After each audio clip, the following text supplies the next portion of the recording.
Hi అండి. దుర్గామాత 3వ రూపం చంద్రఘంట.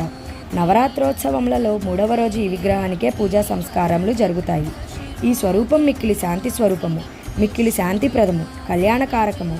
ఈమె తన శిరమున దాల్చిన అర్ధచంద్రుడు ఘంటాకృతిలో ఉండటం చేత ఈమెకు చంద్రఘంట అని పేరు వచ్చింది. ఈ దుర్గామాత ఆరాధనలో దుష్టశక్తులు దూరమై దేవతాశక్తులు సాధకుని మందిరం చుట్టూ ప్రతిష్ఠితమవుతాయి.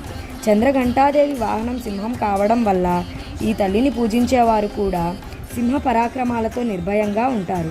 ఈమె చేతుల్లో జపమాల, గంట, బాణం, వదునైన ఖడ్గం, శ్వేతపద్మం, పానపాత్ర, త్రిశూలం, ధనస్సు, కమండలం, గదా ధరించి మహాలావణ్య శోభితతో ప్రకాశిస్తుంది. ఈమెకిష్టమైన రంగు గ్రే కలర్. ఈమెకి ఈరోజు కొబ్బరి అన్నంతో నైవేద్యం పెట్టి అర్చిస్తే అభిష్ట సిద్ధి కలుగుతుంది. Please subscribe my channel. Bye bye.